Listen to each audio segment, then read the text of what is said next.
நேற்று வரை நீங்கள் இருவரும் ஒன்றாக இருந்தீர்கள். இன்றைக்கு 2 பேரும் 2 எதிர் திசையில் இருக்கிறீர்கள். சொல்கிறேன், பன்னீர்செல்வத்தை சசிகலா முதலமைச்சராகவே நீடிக்க வைத்திருந்து பொதுச் செயலாளர் பொறுப்போடு சசிகலா நிறைவடைந்திருந்தால் இந்த பன்னீர்செல்வம் சசிகலாவின் கால்களில் விழுவதை தவிர இவர் இந்த சசிகலாவை எதிர்த்து கழக கொடி பிடித்திருப்பாரா? அப்படியானால் உங்களுக்கு பதவி முக்கியம். அந்த பதவி இருக்கிற வரையில் சசிகலா குடும்பம் எதை செய்தாலும் அதை சகித்துக் கொள்வதற்கும் பொறுத்துக் கொள்வதற்கும் அவர் காலில் விழுவதற்கும் மண்டியிட்டு மன்றாடுவதற்கும் நீங்கள் தயார். ஒரு மதுசூதனன், நான் தொலைக்காட்சியில் பார்த்தது சொல்றேன், பாண்டியராஜன் இப்பொழுது பேசக்கூடாது, தொலைக்காட்சியில் நான் பார்த்தது சொல்றேன், இப்படி கையை கூப்பிக் கொண்டு அந்த மதுசூதனன் தீர்ப்பு வருவதற்கு முன்புதான், தீர்ப்பு வருவதற்கு முன்பு என்ன பின்பு என்ன திடீரென்று வந்ததா உங்களுக்கு?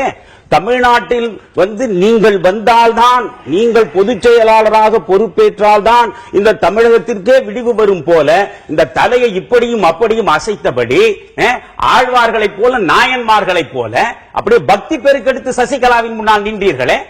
நீங்கள் இப்பொழுது இங்கே வந்து பேசுகிறீர்கள் சசிகலாவின் குடும்பத்தின் ஆட்சி சிக்கி இருக்கிறது, ரவுடிகள் ராஜ்யம் தான் நடக்கிறது என்று மதுசூதனன் பேசுகிறார். இது வடிவேலு சொல்லுகிற அது வேறவா இது நாரவா என்பதை தவிர வேறு என்ன? நீங்கள் எந்த வகையில் பரிசுத்தமானவர்கள்? ஒரு சேகர் ரெட்டிக்கு பக்கத்தில் திருப்பதியில் மொட்டை அடித்து விட்டு புன்முறுவல் பூத்தபடி நிற்கிறீர்களே, யார் அந்த சேகர் ரெட்டி? டிமானிட்டைசேஷன் நடந்து முடிந்த பிறகு அங்கே ரெய்டு நடக்கிறது. ரெய்டு நடக்கிற பொழுது இந்த சேகர் ரெட்டி வீட்டில் தான் நடந்தது. 2000 ரூபாய் ஒரு நோட்டு கிடைக்கவில்லை என்று படித்தவனிலே இருந்து பாமரன் வரை வங்கி வாசலில் தவம் இருக்கிற பொழுது கோடி கோடியாக வைத்திருந்த ஒரு மனிதன் யார்? சேகர் ரெட்டி தானே. அப்போ அந்த சேகர் ரெட்டி எப்படி கோடிக்கணக்கில் கொள்ளையடித்தார் என்று பார்த்தால், பொதுப்பணித்துறையிலே அவர் ஏராளமாக தொடர்ந்து கான்ட்ராக்டை எடுத்தார். பொதுப்பணித்துறையின் மூலம் கொள்ளையடித்தார் என்றால் பொதுப்பணித்துறைக்கு அமைச்சராக இருந்தது யார்? அப்போ உங்களுடைய துணை இல்லாமல், உங்கள் உதவி இல்லாமல் ஒரு சேகர் ரெட்டியால் உருவாக முடிந்ததா?